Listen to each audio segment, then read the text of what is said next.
taking my phone away and then even from hurting me. But as at that time, I didn't know the exact location of Zakito. Your jail phone. Say I can't say Omunyadi Omoyen. Yeah. But I want Zakito voice. Make me what trust. And the omidisi phone. And a guys in the car say, young Konom Koje phone, ma'am. And yes, or more anti-asia cry. Oh, take about 10 to 15 minutes.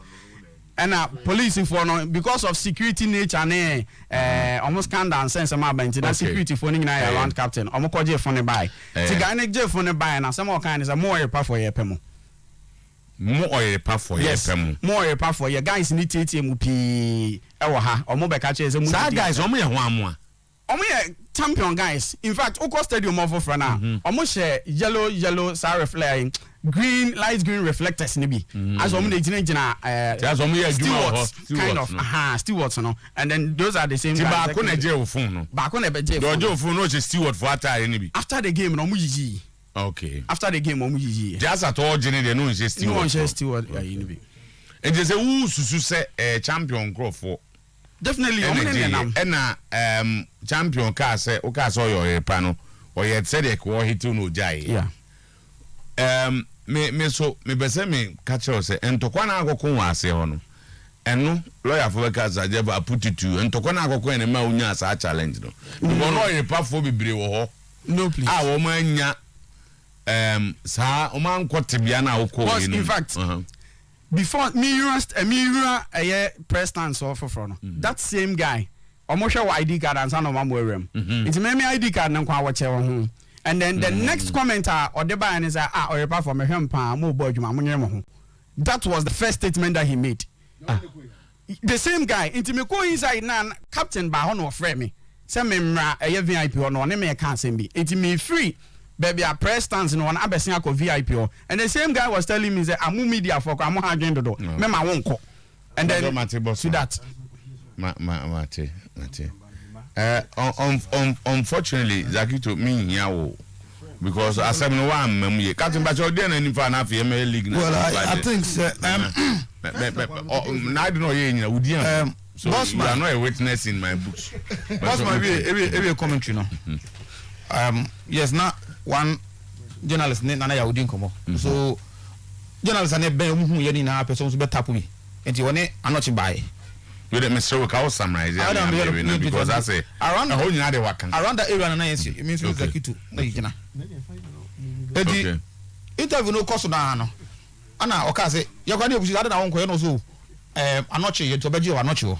Na champion na zo akoye foforo no koya no foforo nti buka no be me jana champion o tse be me no wontam and not me man fans champs no apija de sana he was excited say no work but unim so wo yepa unim me ma okay eti okọ no initially na very reluctant eti Zakito pushi no na Zakito ebo anwane am so koye ko so be ya ukado so nya no problem edo okoye oka so nya no ne guess or yes nya no was a friendly one okay and there as no show say you are a friendly one okay and the hono a one nya no na we no bossman move a bit from no ejina nanim sa uza uko VIP ona kotoko one side as go one side ejina move ko akwani kakra de hona obusa say o station ben edo kan say oirepa no in fact that guy no ojina ne nchen no after champion yeah that guy say as o yes o shekino mi hu say na nya de say bebo no but as o di no no yes you know champion ojaye wa ka hwe biem na de ojina ne nchen a also mo nka so o ni pie no wonu na e ma ade no escalate here on start here sanka harewa na ka wan ko beti de be no mutu ari pa na mo kan sam hu ani wes bia na hu hia okay in fact nanka nya boase anka me go so mo kakra wo so bi unu na metimi here but me e wanna we say we move call David Jano timi wo say we David Edin komo moment na mu say that tax no that guy na work no about the phone no about do je phone no David mo na catch me okay ti David e catch me no ana me rush call we ho me koto nam so na Zakito way around that time na ma hu Zakito biom on to say we are to Zakito say no yeah good oti oti strike kanu yeah good okay e me no we match call e ko am bia Samuel academy ho no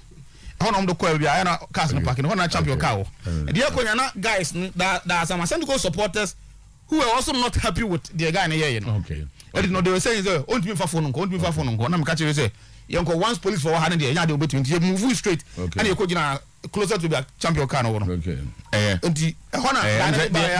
Your best yet. Gano be say, "Oh, the palm go for your go for Montamo." Who did the attempt? Father, the moment here be him. In fact, not how to take, but now you say you comport you in 2 matches. No, maybe as an officer catching. Okay. But okay. I think say me personally and we have taken a position as good. Of course. In the division 2. Yeah, I think that no more refer to champion, but champions are Obianka, so I agree. And I was telling I'm surprised. I'm surprised. Champion now crown a grant interview direct. 1 year, a grant interview direct. So I come down, Zach. Then I didn't have a man. Me ko dru wo no. Ni say do want them. And the captain mo dem ko inside eja. Me pet rule out playing this man. Let me my fans be me ko bon pae. Captain mo ko inside jam me. And any bad mo say bossman ne sa guy no. The gate wa mo they are ashiso so. Before the game cry. I'm say I say captain a friend no. Na guy so many mpi. I'm say na we father. Uncle comment the boss na friend no so kokuti asama. I don't know because we are catching the or said on fire. I don't know the necessary yard.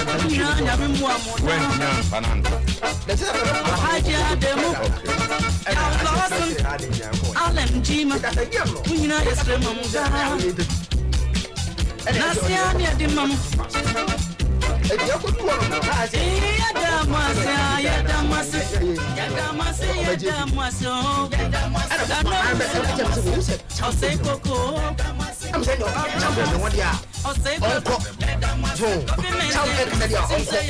no ko interview so I said no captain go no I say some ko onko esi o ko do one no the first is on your interview no one ka hwe you eti champion busa say office station that guy now just no busa say office station man.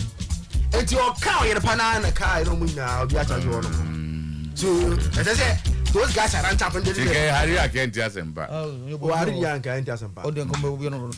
Based on how kind there's no anti-asampa. So, until to room where Harry went in a go camp or something. Because you have a perform with a pemu. 7 million power can some young divo.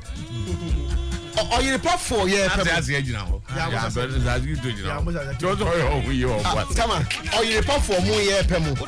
I just a woman crowd, Shambabu. But who says it? And then it is a soon to be called. I know, and go forward. Be a Harinja. Major say, Nazakito, or so a penny. Nasias or a piano. Now, who said, I say, Kauna Bawa. But yeah, open up here, I would have signboard in the number. Oh, Major say, that's like you don't know. Miko, and a who's a substance say, now crowd him. Open no. I was one about just on minimum. I just said, didn't want to be a dean. Who you are. Okay. All right, and Tiano and Papa Yara. I'm just in view now. Yeah, but just say. The major initiary and signing about voices are a man for the abba. The Nana and Ponsaka, where I be mentioned so the message abba and also and I knew open you should deem come up because you're safe for it. And then the Kikan Kahun and you have a major initial. Prosper disagrees with the legend of sports journalism in Ghana. Was we are not scared of any team in Africa. No, disagrees with one. Legend.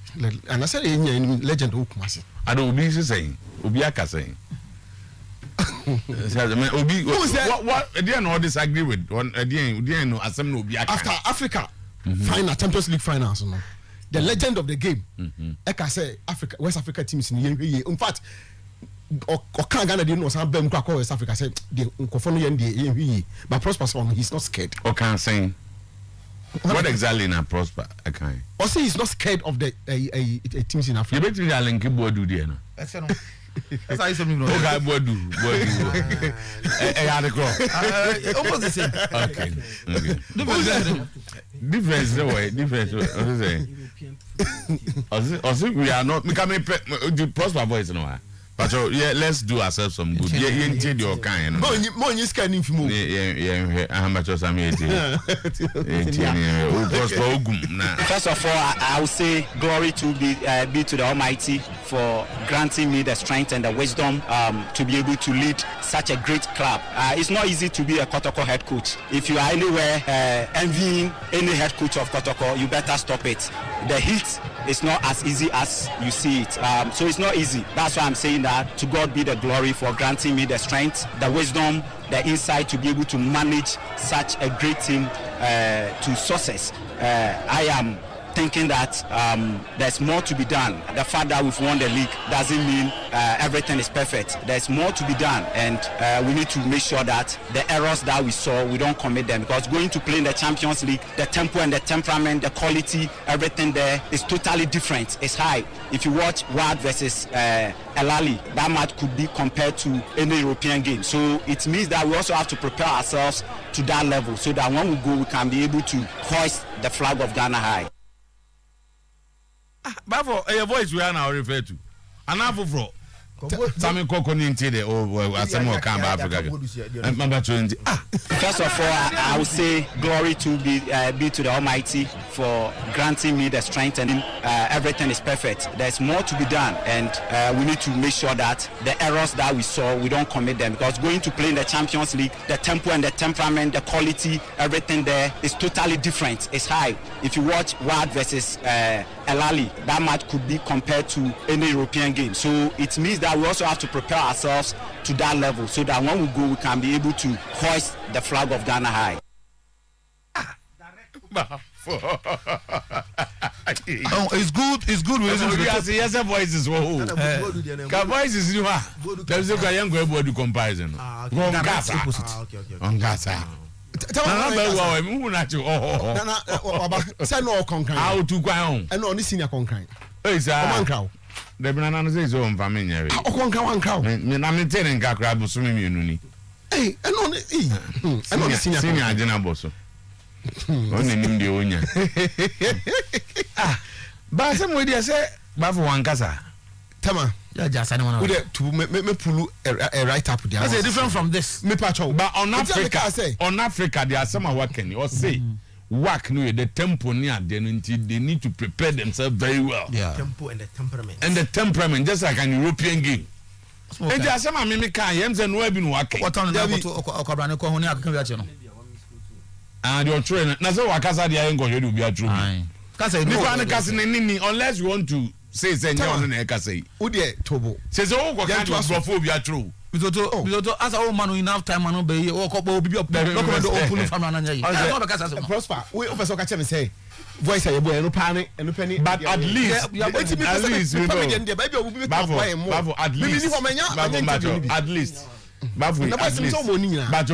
least, as some of our African. That's what I said.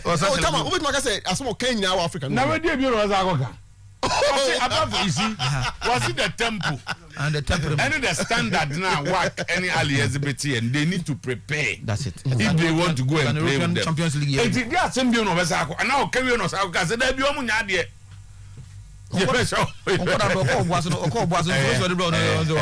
And boys no more pound, you know. No one to be made. Almost the album boss. Almost got to tell me if you got church. Yes, I go ahead live from. And then the Obama bow. I'm not trying to answer boss for me. Sadly, it's obviously on point. That's all you now down. Nana, challenge government to give Kotoko $1 million for Africa.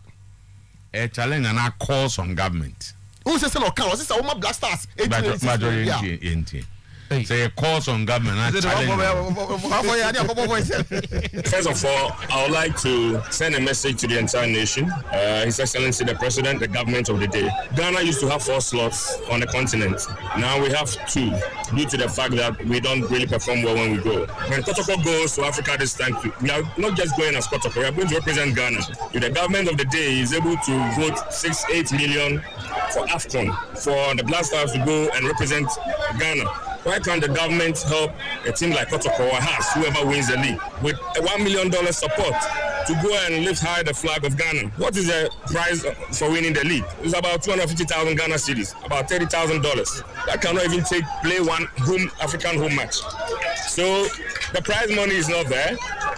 No sponsorship for the league, and we cannot use the same budget that we operate here to go and do well in Africa. The likes of Ali are running about $89 to $90 million budget a year. We are Kotoko at the moment, at my time, this season, we are running about $2 million. What percentage is that? Minimal. So if we want to go and do well, we should prepare well and we should have the support of the entire nation. Because if we go and we do well, the slots of Ghana will be increased. There is hope. Last season, we did not lose a single match away in Africa. We went to Mauritania, drew. We went to Algeria, Setif, drew. We went to Sudan and were eliminated by COVID tactics.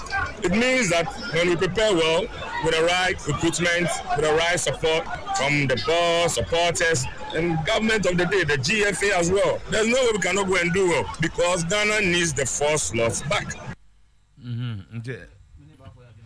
Oh, over there challenge. Yes. He's calling on government. Calling on government. We can't challenge is on your mistake. Challenge as in. The government. There will no born and they won't. Abayano Emma Black Stars 8 million cities as a day. $8 million at the Africa. And then abandoning team clubs. Our Belgian league. A do kind of sad they are. Others say, why can't the government give the club Belgian league, $1 million? I don't know, and you're calling on it. It's a challenge, and I'm with him. I'm with him. You have to challenge the government to do that. No, my understanding is that yes, I was say they represent Ghana, and Ghana call AFCON. On mine, and they say, Omokona a buying almost $6 to $8 million. Say, Kotokonson has a little more Africa, and I am more $1 million. They can go and do war. And I think just I'm like appealing to the government. Yes. Why not do this to us and help us and intimidate? I see that more of our appeal than challenge.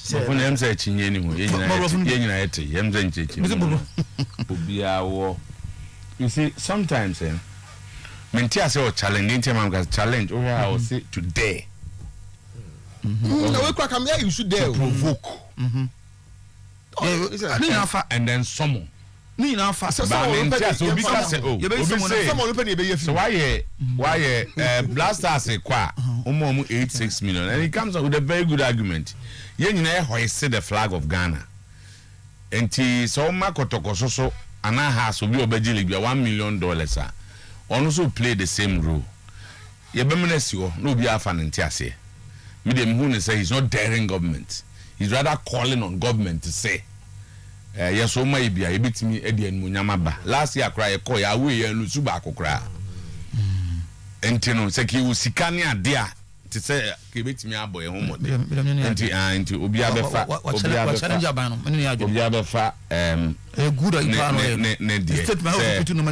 pass or yeah, there's all calling on government. Say, according to my men on the grounds, yes. At the post match, Prosper disagreed with the legend and said he's fear on Sobia or Africa. Any boys to it? I'm working on getting it. I'm working on getting it. Hold your fire. Hold your fire. Now. So wait after your match. And the Baba board is not relevant. What do you say? What do you know? Yes, I pay bread. I want Ura Hebed Mensa, and also up pour in. Was send a message, the ama producers and say. And comes from any arranging interview, but all Kobe Binti, Monyamene, Namonte supporters. That's great. I just need to thank the fabulous boys, Kumasi Asante Kotoko, Ukuma Apimbeba. The significance of this victory for me is fantastic. Kotoko have won the league so many times, so what is the big deal? What is the news? I think we predicted it, at least some of us did, predicted it at the beginning of the season. We saw them winning the league. My interest has always been, how does Kotoko win on the field and how does Kotoko win off the field? I mean, that's the sign of true greatness. And I think off the field, we've seen what Nana Acheampong has been doing. The sponsorship deals, the financial restructuring of the way forward, which is helping to win off the field, that helps you to win on the field. I say congratulations to Nana Acheampong, to his management team, to the technical boys, to the players themselves, and to all the supporters. Because without the supporters, there is no Kumasi Asante Kotoko. And I say congratulations. I feel honored. You know, since my days, I decided never to talk about Kumasi Asante Kotoko. It's important to give managements the time to come up with their vision, to make it better, to make it different. And you win, you lose, but you have to embrace the supporters. This year, I've been a little bit more vocal because Nana reached out to me and we talked. He's his own man. Believe me, I'm not involved in that way. But any kind of advice that I can give, I have tried to do that. And I've reached out and I've said, support what it is that is happening. Last season, there were all kinds of conflicts. We understand that. We who have been in charge of Kotoko before understand the problems that happen between board and management, between personalities and individuals. But what is important is the team. The team from 1935 up to now and into the future is far greater than any one person. It's much more important than the chairman. It's much more important than the chief executive. Kotoko will outlive anybody, and that is the critical issue. From last season to this season, there's been a clear out, a movement of players, a movement of coaches, a movement of all sorts of things. In order to become great, you have to change. You have to move with the time. You have to prepare for the future. And this is just the first step. Now, Kotoko needs to consolidate. It has to look at Africa. It has to decide whether these great players who've achieved so much, and I say congratulations once again. And thank you. Thank you from the bottom of my heart for this victory. I think that the winning the league this year has meant more to me than at most times. I'm old enough to have remembered the great, and I always mention Sims Mensah first because he built the team for Yalbewa to have the glory in 1983. The great guys who I had time to look up to, Acheampong, who passed Mukazel, who used to join me at the stadium. But what has excited me about this time has been the energy that has come into what they're trying to build.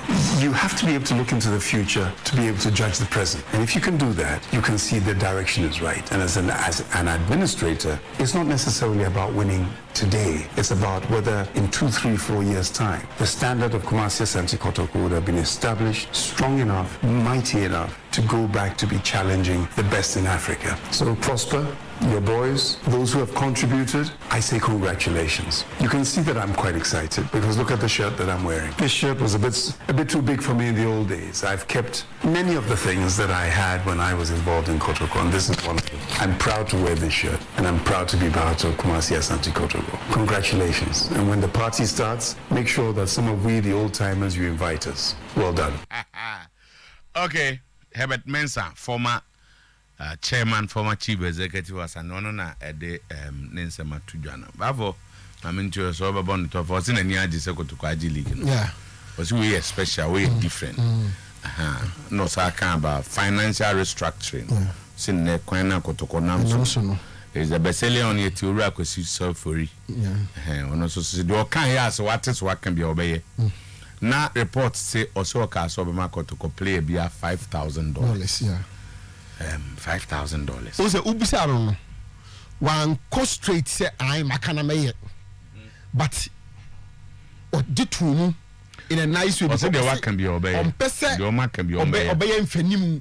Now, so what couldn't other mob members none on the number of things and I see. Nemo, the only players not a dear. Obey no judicial board for us by them some bay. Players now about him, I can say, we may say, Diana on the on the team can be beer. And so the ultimate show be I say, more onka, na more onka. I'm say, Nisam now, okay, dear, me my church or Kakawa Hanum. Okay, if you Hanuma, it tickled my fancy until no, my note because, Jack. Okay, and the captain, Yemrani and Quena, they said him say, Asante Kotoko, Adiomushasi, no maybe now they are the league winners. na Asemba ko aban the number of times Kotoko Agye league no. Surprisingly, a big debate. Surprisingly. Ura Prosperous in Ado. Nasema Odebaye. And Amanfua Kutuku to be bebre or say I hope he said this or say setting the record straight. Prosper has now the GFA General Secretary 2019 NC Special Competition was not a league competition. Was not a league competition. It was just an event to produce reps for Africa competition. Asante Kotoko cannot count it as an official league title. So GPL title winners, Kotoko 25, Hearts of Oak 21, Ashanti Gold 4, Great Olympics 2, Aduana Stars 2, others 1 each. It is Chelsea number 1. And also Kotoko Agye 25, not 26. Enra na Amanfo say 26. And one and enamum from Eko na Eba. Ye nyina de nimni say there was a verdict in this country. GF no per ruling norm the buy and say Kotoko were league champions. Okay, sorry, it was about Masokredu. Sika Kuno. Our J NC competition. Ti ne reliefs nema no demanding back on say Omuka so J Liga. Ombema ni sika sei. Ena Kotoko companion for no lawyer for Chese. NC competition no nye league. Until he's not entitled to that. Ena ruling no mekaya almost say a league. Once he won it, a competition boy into Kotoko so kanka ho. Eno na general secretary say obi aka na e program na kwa Africa tini boy na nye league. That was it there na asemo. No, even the some dance in the Bekanwa. Is he about audience in come about 25, but we in from 24. So the list this list is a Wikipedia list, it will deceive you. And today you are the problem is 57 to 69. Only 2 league Ghana. 57 to say 67. 1967. Yes, to 69. You only 2 league Ghana. But Wikipedia na no 67, 68, 69. But you 67, 68 season. The league started in 67 and the real in 68. And the ball 68, 69 won by Kotoko this 2. And did the drafts J no? Draft 1 is 66. No 66. Yeah, it was 66 nkwa. On said the Ghana League no, for example 58 about 58 nkwa. And about 58, 50, 59, 50, 60. And about 60, 61. 61, 62. 63, 64. No about the only I bought and nkwa is 66. From then, you have bought 69 no there was rather to what yeah expanding over 4 years but montum was ya bo baako 64 65 Kotoko Nigeria me boa 64 65 yeah Kotoko 164 65 okay chombo wi na yeden and I bought only 66. The league season was only 66. And a drafts J. And Chelsea a ball league from January. In that calendar year, and I want 66 and one a ball league and a draft J. Oh, yes, sure of that. Oh, yes. Because something be ring a bell. Because of the coup in 1966, probably something happened which delayed the league. But what would you because Ghana, those who were old enough to be here, I think February 66. And I hope I be that a year. Senate League in the airborne. And you castle. That is where I need the story. And you declare draft champions. You are bullying in Bowie. 66 years, we didn't even end. And I baby I would run a declare draft champion because of Kumo. So they were declared champion for the 66. And I have a ball 67, 68. Cool into a draggy until 67, 68. And I got the league started in 67 and I ended in 68. The last league games that year they born 1st January 1968. The last league games. It was 67-68 season. And they born 1968-69. And I got to class G. Yes. From 67 to 69, there were only 2 organized league in Ghana. So, and I say by no, and in 1970 Olympics that year on about 70 and 71, we born only 1 calendar year 1970. Those are who argument, you know. Me yes, no, I have a who say because of them you know. Let me if you want the research, you know. One and I'm media grow so I've been able to follow to me. No, I've been able to gather Kosokan you are and the other count here. And from 1970, you're born on 1 calendar year till 1984-85 season. To share your league from 1970. Yeah, 1 or 2 calendar years. So 1970, yes. 72, 3. Until 1984. And about 84-85 season. So season I'm a kaipa. So kaipa. For example, who said Yedi? Easy cry. Oh, native was an anuya. Captain.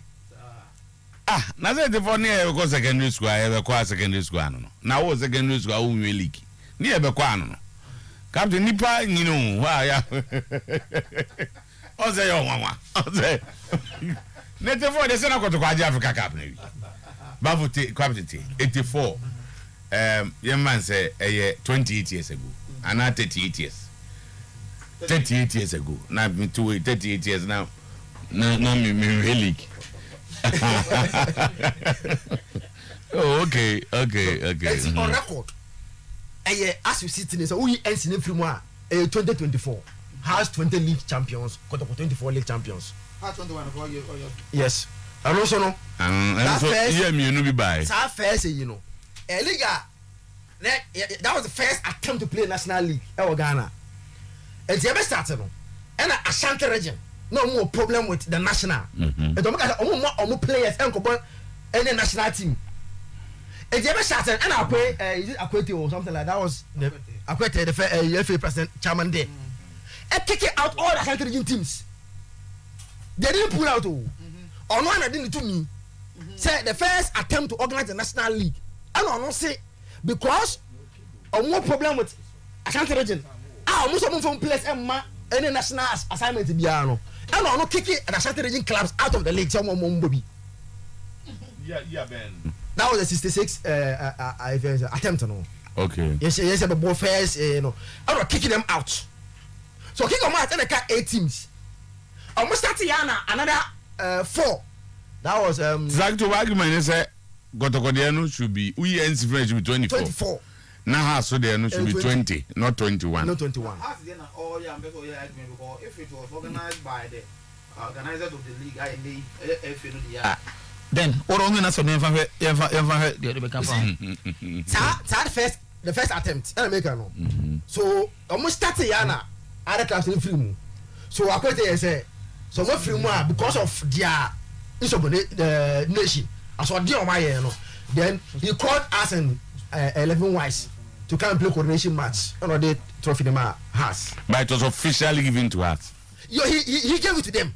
And the FA gave it to them. You understand? He gave it to them. So we accepted dwarfs there now. No, sir. We accepted dwarfs there now. And Ghana, so there have been times you think about bridge league, you think about we. And nothing I have an argument, strong one with NCD. No, for the NCD. What's in the league? Because you see, yeah, people have been crowned champions of Ghana or for different reasons. Yeah, ball league, yes, yeah, bridge. Yeah, ball league, we were starting and roughing sector. So there have been several formats. Yeah, ball league, I crowning for some league champions. And the other away there. and tisa. Because I want to bet league twice. Oh Ghana.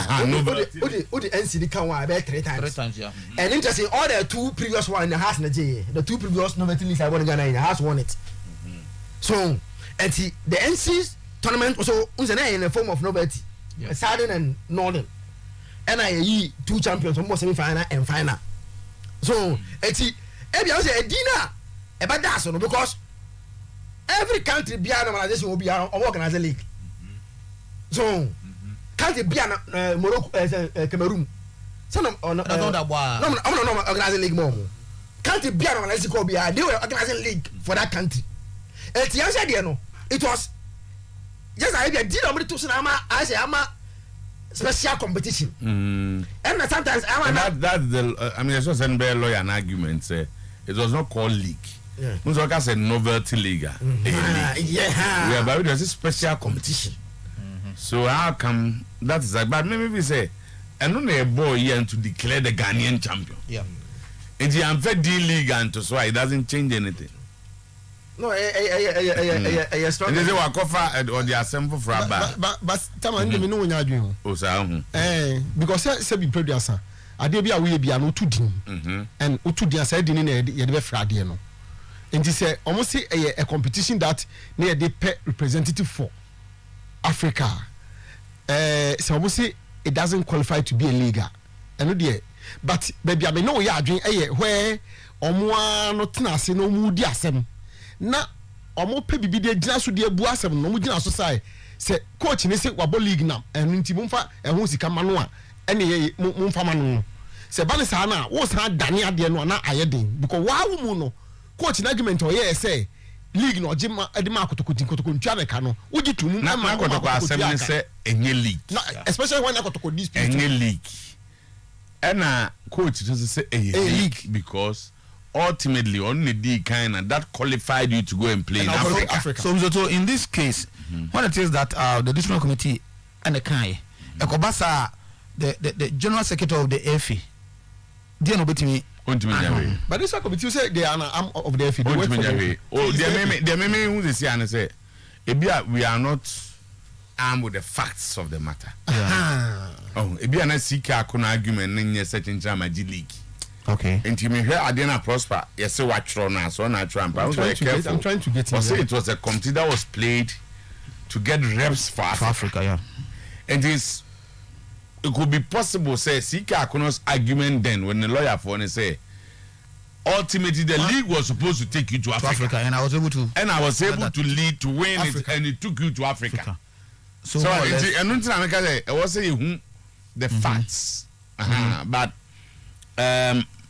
If say that should be counted as league because there was no other competition which was superior to this one.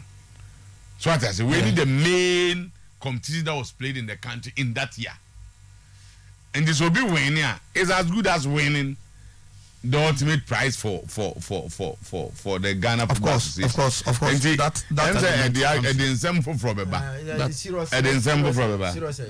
But start times for a year at some special coverage for Kotoko winning the league.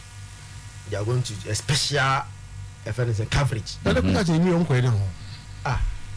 all we go try. Training. Yes, and then speak. No, when they can speak to players, speak to coaches, and what they say, facility for winning the league. And all their machines will be at the training ground. And speaking to the players, technical team, management. Now, training, and also they have arranged with them. Then the supporters, and they are called on supporters that they should meet them at the training ground because only supposed to be doing como a last celebrate that they are going to give you starters from the supporters. And get in touch with circles for penny for oh, very second penny fast. And because Kotoko training net. Starters for say yeah dear and the supporters maybe second form cars in the primary stadium Omaba. Oh mama. Too much answers for from government. If you go for be motivated some starters have come done. Yes. Say for mo free nipa stadium free will be about. Yes, they will communicate to Kotoko management and they in turn communicate to management has sanctioned the program. And you know, I want to believe say that Pocopan tertiary for no. Clearly, they'll be there. I say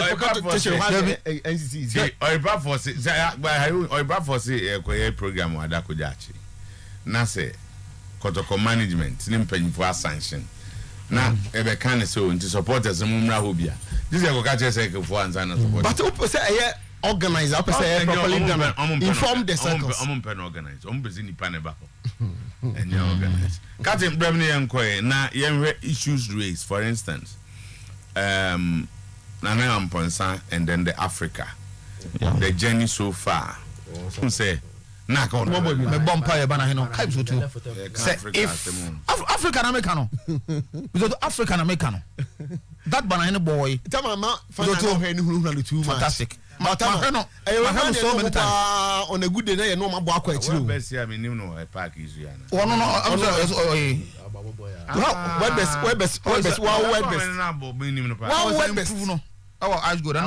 on say captain experience kakra wo Premier League no kwa born how many seasons?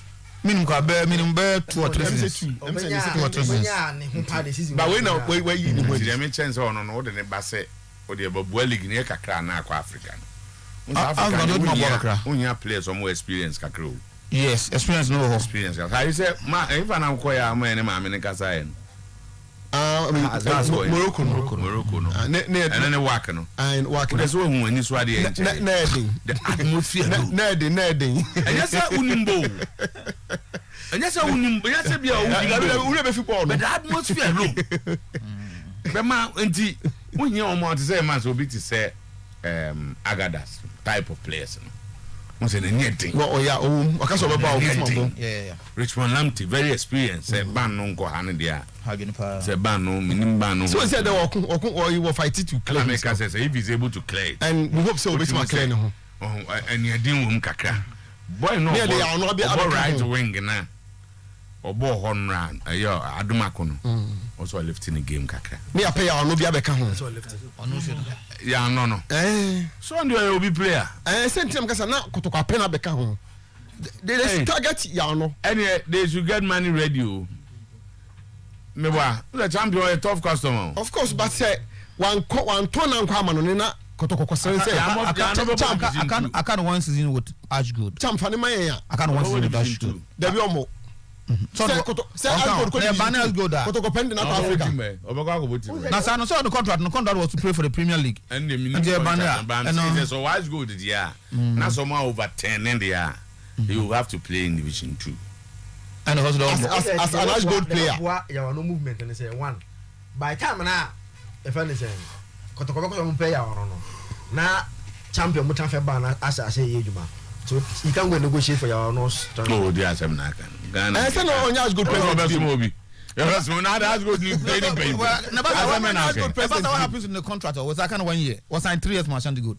What about 2 now? The boy himself can. The finances is wrong. And right for offensive floating and go. Okay. So saying. Division 2 no one can more. Me see money man there contract. They send the contract to one side of no. And amateur league. Division 2 amateur league. And also some professional contract. And also some professional contract. Minimum nti me mbeze me try. Oh, say we yes. Like the moment a Premier League player. Sa adem omukomo no.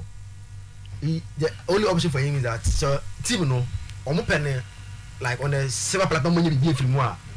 Eso mo tiase no mo fast no mo. And the mo kan nyina no nko.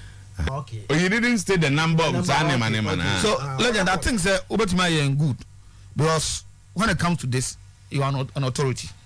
You get to the you push the FA to give us the official and going forward because no side won't win your side no na FA no MIN the work but for the time being MZ 26 it's a debate between 26 25 to all the guys who follow the na like it was ago no they're not Zakito Kotoko dey so mun ka say was ago te house so 20 they're not Zakito air cano safety so I think say it make a lot of sense.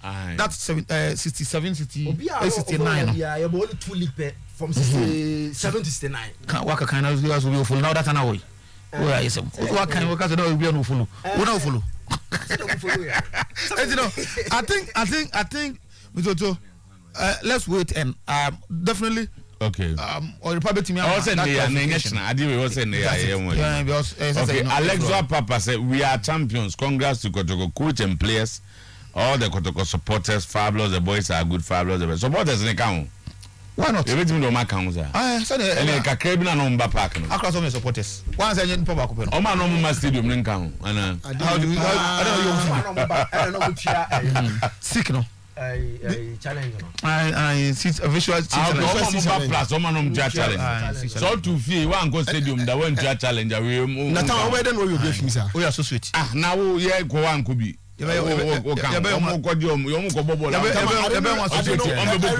Supporters now as a whole. Matiasi, me say. How can you say that? Coronation How can you say that? Come on, coronation. There's someone Philly Stadium there. I am there. Tell you. No.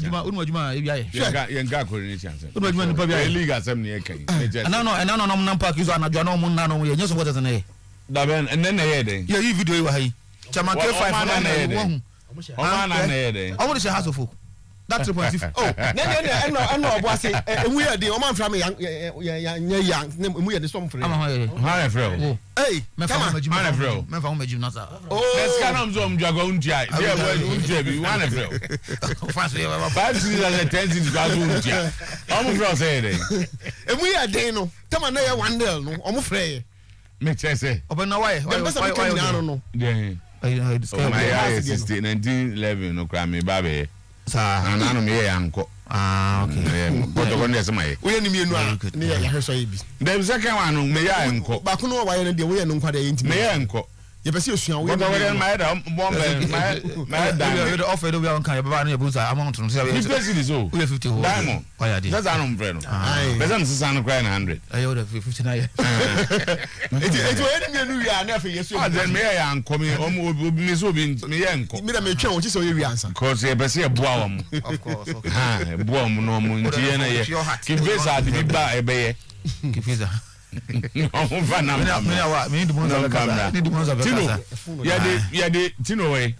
few minutes equal to sad and TM for why in the film. But there's one area, number 7 touch baby.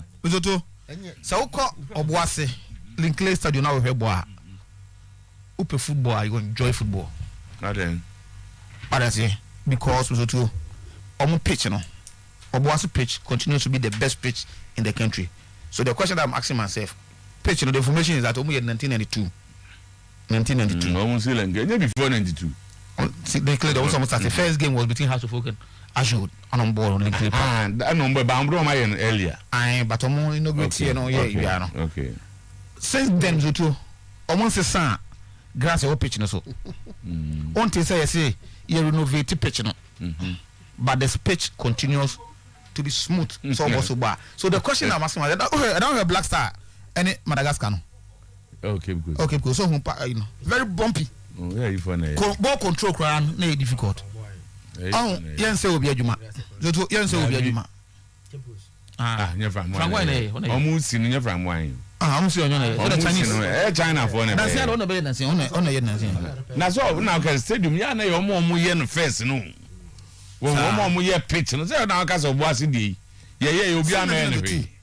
Because it was all born in Namswa, smooth. Player control bar, when your problem. And you know, the question is, you renovate like Baba Yaram, you know. That speech now, over the year, or was no. Sagraph, different species of more. That speech no. And Mr. Frank Boy and them no. That's all one, and I say, I don't know, what is it that young to me, Penubi? Young to me, wasn't such speech in Penubi. Because, because you know, parking. Now Blaster game is what? I was say, Opa, my president, that's why I'm calling 6 match. It will not be affected. And I was being told, I said, every 2 weeks or so, you're not parking also. Press your parking also for me.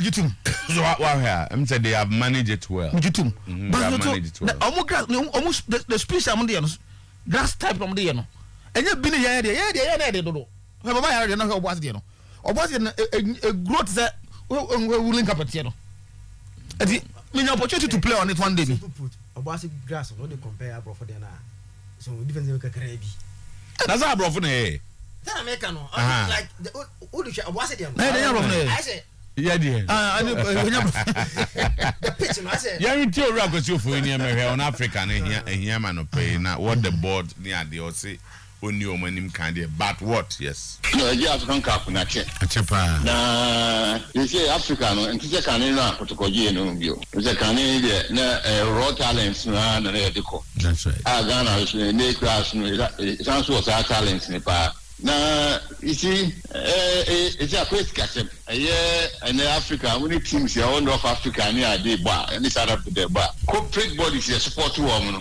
I know me a big multinationals yeah the bar kuna sabi we need to sika say or the sponsor teams you know because you can buy one player for about $1 million or $2 million for one player now one player so the ball no the paradox that be about 20 something 18 yeah now once you made different from Canada a ball league you know I'm Canada in Africa you make it different now you say you can get sponsorships now this time no corporate bodies should be join here this time no we want to even go further board members na say na should be hujimu na yetimi make impact this time and say you call 2-3 bia na abatna fi na ke no this time no mark my words we want to do something better than before. Okay, Ora Ozu don't call right or say oh no. The Obuasi fans have succeeded in destabilizing Bafo. I hope he's done with his headlines. Now, normalization committee was not called the GFA, but were they not in charge of football? Does it really matter if they christen its special competition? Is the league not a competition? Do we decouple winners of the old league, which were even played by amateurs, from the current one named as Premier League, or the previous African Club Championship from the now Champions League? It's even same with the European competition. The names are just semantics. We are 26 league champions. Hooray! Okay, so Omunti will be a kiss. Imagine 26. O partner ho na cheche with him.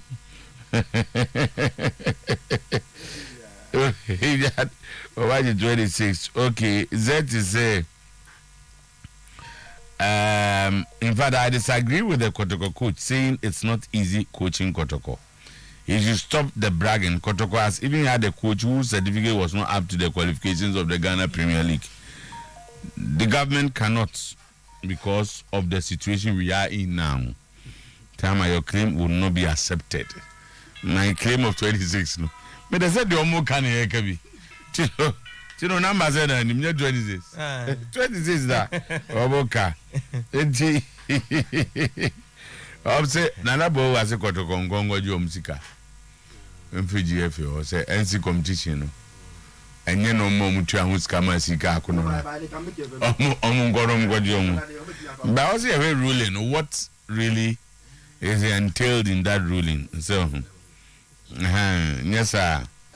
I say, meaning say if it is meant for here, no cancer Kotoko and Barret too and all that, okay.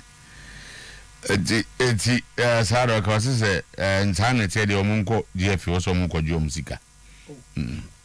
Sika couldn't be in some way and see competition in the Liga. Uncle Jomsika and Fusion. No, but one I come. The very no work some Jomsika. Some so Momuchai because say a league.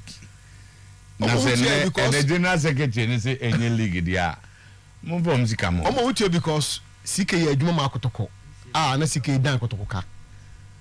So, and the Momuchai na. Only coffee there. No. I don't know one kind. Frank part. David, you shoot to that. Only as I need to say Bundi. Or say, and Harry, boy is not failure.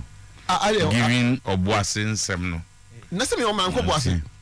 Boys now small mo ho no. Asem a coach ne kan ye. Oh, coach na some dey bian say you. Was so ka say ko akopɛ coach ne boys aba. No nya botre na say 9-11-21. Oh. When him say ne bebo. Oh. Say China bebo. Nya botre. Aha, ntino onu fi say. Nya botre beba. Okay, this by request. Me nim why people love this.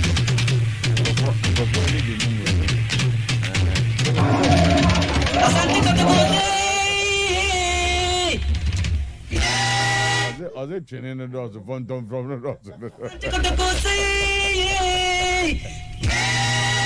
All right, Babin Grofuni Gomaka near Metro, so if the man for bombarding me phone no wait. A man for pay a cognac crack. I got sent for just 8 minutes. Yenti the amount for best of Mokan, then we come back to the studios there.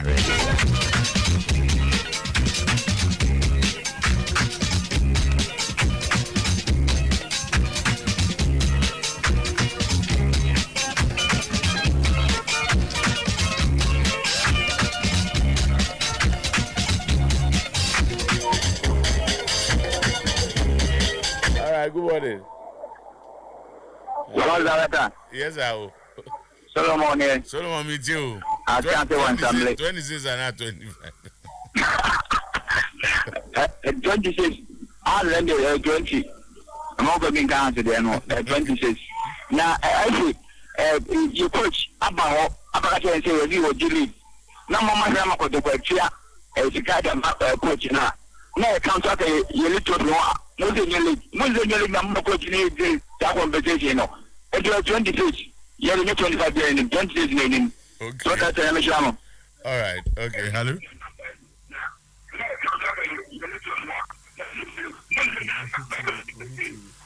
My daughter, I say this will do TV now. Okay. Oh, hello.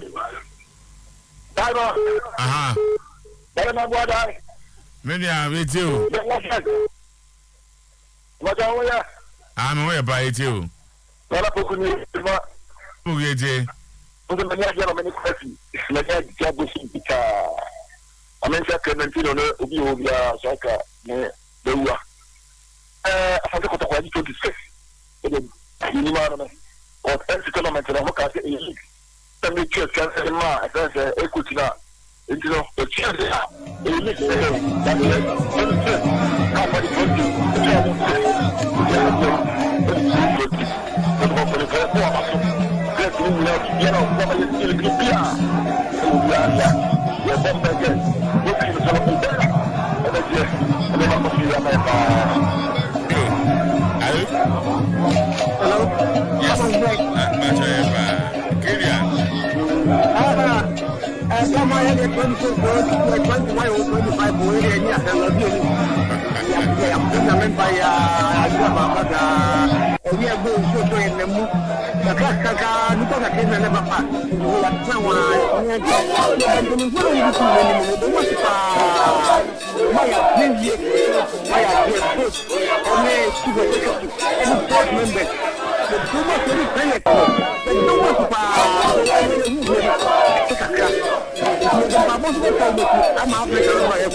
Okay, and one was number ni yeah, hello.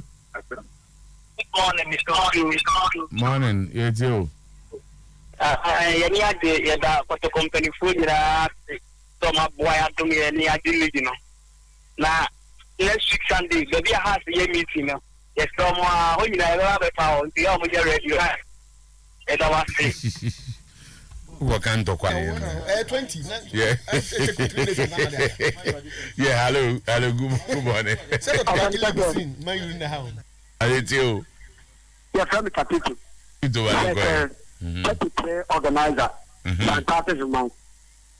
I'm more paying for Abaso. The more players in Abaso. Management. Any supported, any more Cassans and Chofo. At the Cassia Wayama Crobia Kumasa Santa Kotoko. We now on pipe watches. And a team no at me at drinking Ayajili. Your pump say.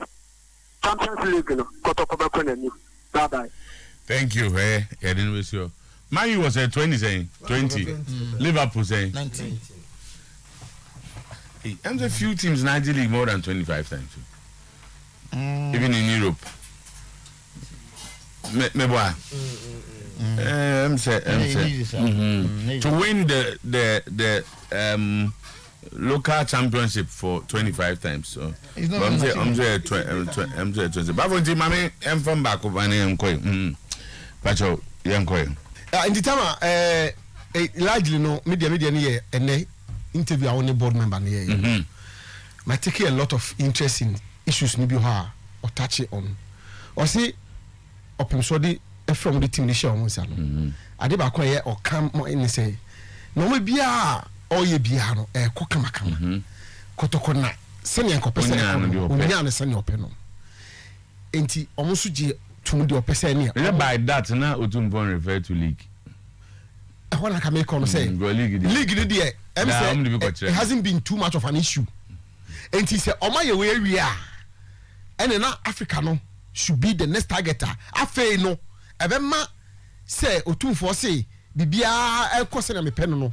Come the kotuna could do. Now the man make us a many say, Tama, who say Sawasha in terms of revenue generation. Of course, every you expect management in some way. And Ubeka say, no more Jama management in some way. But no Casano Peno, or say, on board no. I decided this time around don't be shame. But or refer specifically to sponsorship. Exactly. Yeah. Exactly. And because I know not your call back, but for your call back to Nana Acheampong, so say Ali. More an annual budget of 89-90 million. Yes. United budget as yes. There's a sika woman here on the Babon. Yeah. Babon Brani 90 million. $90 million. 90. Let's only 1 million and I pay fee about Hona. And you say at the moment, Kotokoso annual budget 2 million. Almost so at the 2 million. 2 million na kotoko de bon. A bomb who brought $2 million. Season kotoko spend $2 million. There be insanity. Se budget no. Insanity. When you budget for something, any we spend it and you pay. It do baby a it me broso. Do baby a enso. That's your. It ya approximating as $2 million. I say afi sika omo ehwe ni good. That I think that will help. Some the be bomb home brako toko and then the bemuno $2 million. $2 million. Yeah. And I don't know in Africa and who and sentinel is Africa. Exactly. So everything Africa can. Yeah, but Africa fine. Last season, Africa. Ain't it? The am not be when you say don't bantam no. Why we had the bag of frat. One can for the bag of frat previous, you know. Tell me, and the chest say Africa, you're talking about $5 million. Why on before so I raise your my dear. But I buy a mom $1 million. Omuno de omsika beka. Yes. And the board members is so no so be want to pay $2 million abeka ho. Sponsorship o anga so this discover oba intie papa ni me say you be so waka say board for discover ba mama ko Africa because he didn't say that. Some do mu bajim sponsorship. He was referring to the sponsorship. Sponsorship pay a part. Na ya mu there. Say revenue generation the sponsorship. But yentie there. O say na ya mu abom modern akope sponsorship aba. Na fee sponsorship na ya mu de kwa Africa mu de omu bajim. O say say sir. Oh yes, so na wunti say ade hye waso. Me wo hanum. Enti me wo ha wuti be. Enti friend ko wa enti o Zambia African Cup na che. Achepa. Na they say Africa no enti se kan na kotokoji no bio. Se kan de na raw talents na na de ko. That's right. Ghana is ne class no sans was talents ne pa. Na you see it's a quick catch up. In Africa, when teams here on North Africa near the bar and this Arab the bar. Corporate bodies here support woman. I know me a big, I mean multinationals. Yeah, they go back kuna sabi we go to Misika. Say or the sponsor teams, you know. Because you can buy one player for about $1 million or $2 million for one player. Now, one player should have a ball. The paradox in Babel 20 something. 18, yeah, now once you made different from Canada, a ball, you know, and Canada is the African. you present you make it different akra na you present say you can get sponsorships na ya no this time no corporate bodies should be join here no this time no we want to even go further board members na say na should be hujimu na yetimi make impact this time nye say e ko share 2-3 dia na abatna pie na ke no this time yeah that's it penyem say yeah wa so no de yes me ya ne ba for me ne ba for sponsors oh yeah the sponsors wan ka hono offer sponsors hono na de bada offer B2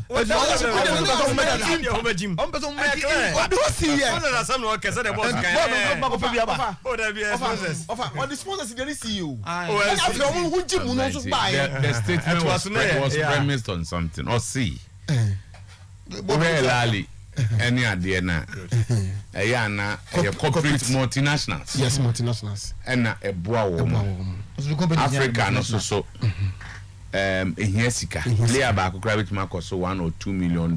Thank you.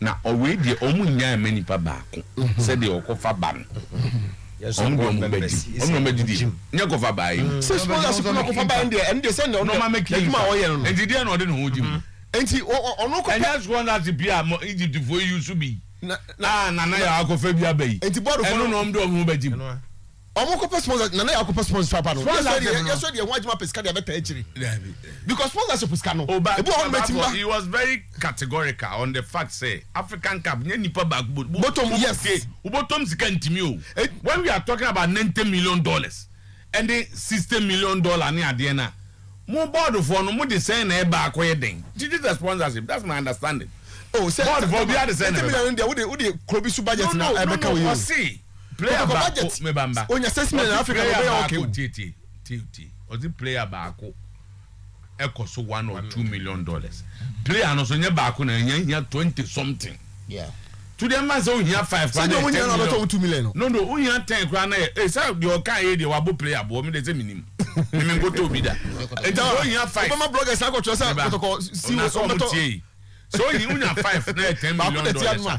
Me imagine him say board members won't even raise $10 million. And now $5 million among themselves. They won't even do that.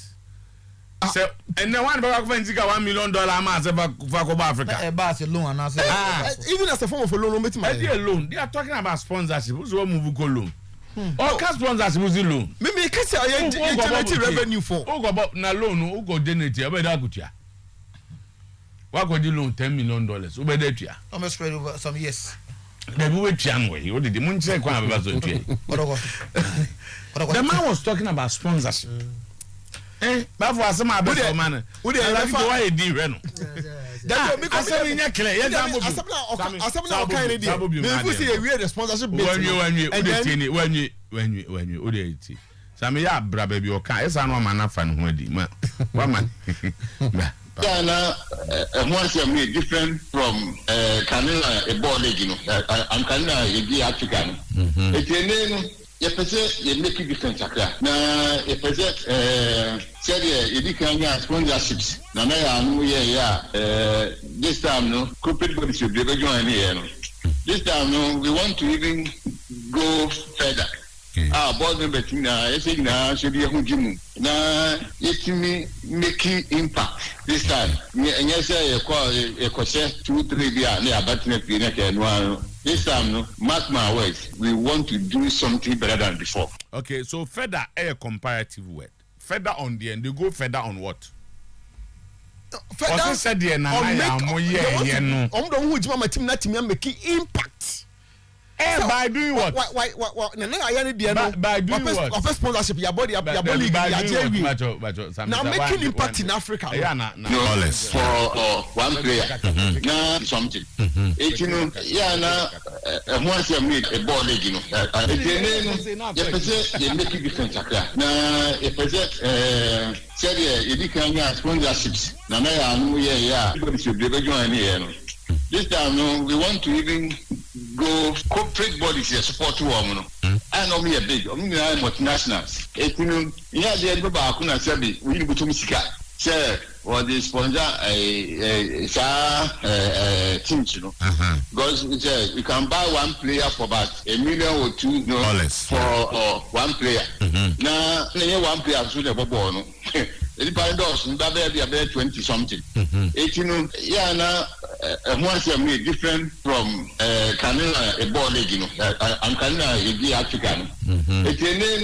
If I say you make a difference, now if I say, you can get sponsorships. Now, this time, no, corporate bodies should be joining here. This time, no, we want to even go further.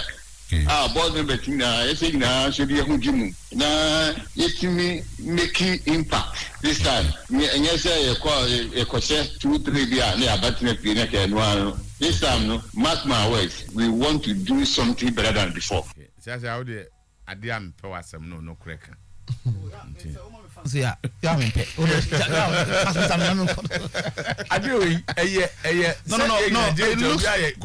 It looks more of the Amoka. Or say, Nana Yamuye be this time, no, young Yamo Munkwanya, revenue generation, and almost do a Mujim. So, almost more contact and more links. Exactly. And create that environment got to board for and I love the for sponsorship. At the same as a bit my issue almost resources their back. When the one any passage, any text, and the owner best will be able to make a say. Yeah. You are calling on them and I challenging them. Tell them, even by insurance, who Jim saying? It is just saying, I will compare sponsor up in Wanyabia. On bedding, there be sponsors because the club will have to participate in Africa. Ejuma penny to me frame marketing manager Kajen Zekwaha. Many penny no na kasa. Nazo sponsorship na ya okwa nipa na link no. Link. If why say Ejuma will be there link. Oh papa we minim no ha. We kwam na agent ko na menya se to go afede he works to people for sponsorship. He sends his guys to go. Umkobi.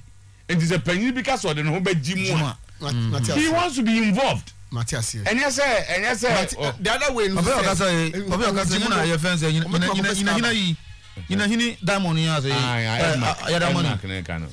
proper was it multinationals? Oh, Numa outside the country. Proper. Board need nothing still. Sikafu the board chairman is very tight. And other board members tight. You can't see. Board no do be Oscar. Board no teacher for whom. Says can I can in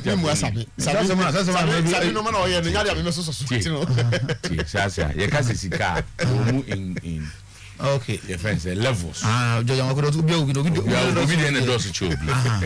Caso Busi can be a radio presenter. Clearly, be a can cook. But what I say, be a teacher.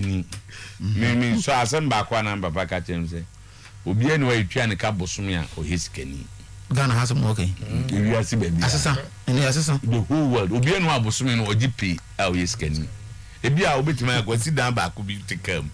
It's a new skin. Ministers a John Cabosum, so ministers in MPC. And John Cabosum. And the assistants go to first. So you will be a Juma. And then you are Cabosumia. You can't scaff our own time for him. Neka Edmark, Yamuamo, ye can't Dr. Kwame Chi, ye can't Yasmo. Some say video on where a Benjamin. Evelyn, we are Benjamin Omsano, Sikano intimi. Yakazi Jiska was this year. Omonombekas of Munina, you are Maba. Nazivakasi, I'm for Paramoncho. So now we keep a note. I saw him also. I could be here also. On no free mensia, and Tonoze or Gazika, on which much Riska. There is from Asia. So see count. No, only I mean don't no, sorry, President, sorry, President, do too. He's representing Asia. Because one Ujina and Tiahim for no kabum. Say the Sika, bar. Edmark Mumba. Edmark So the good news is that the board has decided to say Africa project, you know, ombe boa amakotoko ako. So makuma atobeyem when nana yaw. They want to make an impact. Yes, because over here for some time now, clear and as supporters now ma and we are here crying see a ton your price asset because sikasem for Africa ni hunkwan ba. And they here plan number 1 or somewhere here is to buy quality players at the frame. Yes. At least therefore. Me say ubisa Zaki to say areas ben. So can 1 or 2 million. Onya de very much. I say. What the enfant say? T. And $1 million no. 700,000 Ghana cedis. 750 or 700,000 Ghana cedis. Now the Ghana players almost don't be so. Play bu akon ho a enya 7 billion. Ghana boss. 70 billion no kana 70,000 na kan. Make 700,000. 7 billion Ghana million. Car bit my boat. Now be say ya no ka so. You not spend less than about $100,000. Now you feel say free about your better the same. Share. Now mo player try 2 billion ato. Say player try 2 billion and 3 billion organ ato. See na say dollar no. Na me ka say $1 million. 7 billion na 7 point something billion. Anami wa. Rebio. 100,000 billion. And your board chairman, a board member in Yabre. Won't go to play $1 million. Nobody was saying $1 million, yes, 7 million Ghana cedis. 7 million Ghana cedis. There's 70 billion. 70 billion. And they've been and the board. And they've been by another cost of $100,000. Because they say no. Champ, I say me, you have a man asked us all the power. Me ve me hu de champ me nyani biem. Ase me buy ye gina me say me gina studio. So na no still share me was opponent. Hey, as I know him.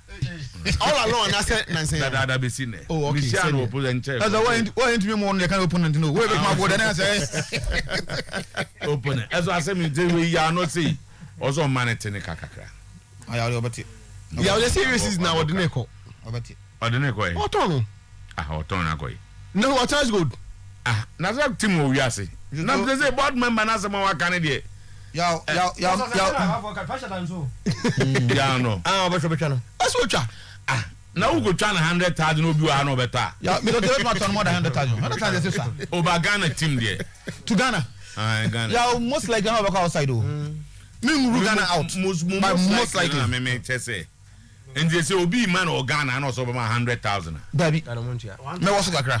Because or other or Misoto there are other teams on inquiries. As I'm talking to you now. Misoto. Me obi a. Yes, I'm what obi tembela case you say. Say I'm taking kana baka so kotoko no bi ompeso mton no. Kotoko nya ombetuma ton, ombeton.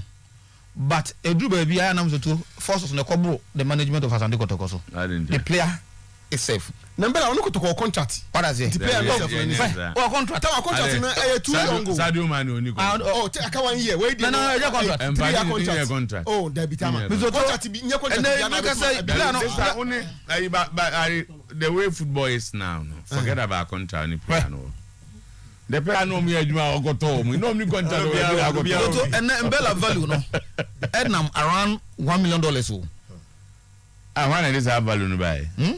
Okay. Zoto, those who matters are only Africa it's around that figure, even around more than that. Why am I doing mama? See, ya know your name Bella Yake. Oma no munko boya papa to be making party.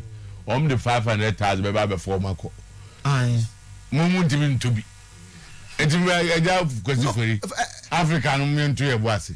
Oh, I know there so occurs with a preparation towards that Kotokonya 4 quality players. They can keep Bella. As I make David, I said, I make a cake. Impact. If you are quarter finals, be Nasa ukokota final na just next year beko. What keep you what quality defender you akopɛ Deonte Asemase baako. Every Tanzania Uganda. Esra pai. Fasra panyan. Why here no strong. Mali nisini. They want to keep an for say do baby as wo di agro nye careful. Oyina pom. Do baby ano na mo koba sa no di ball na chi. Very good goalkeeper. Opa kokora kan ho. So ba ku dey bi ho. Ba ku ho so ya dey. So be you do money kese. And opa dey o mistake ad neighbor. See how just two goalkeepers ba ku boy na small one pra. Opra. Ndele da mo henu. You got to win The quality of the two in my opinion okay. The quality is not in doubt. Africa Jede. Africa Junior some about. Okay, Grace Race Company Limited. As a Unisan Cement no, we are contractor when you are sorry be school be now ko yan wadwuma and one no a year and the concrete blocks ties no yeah. This wunya Unisan Cement the one no you call gas no so that for more. The more thing you be any wa entumi enye enti wo pedu wa chu wo ba ko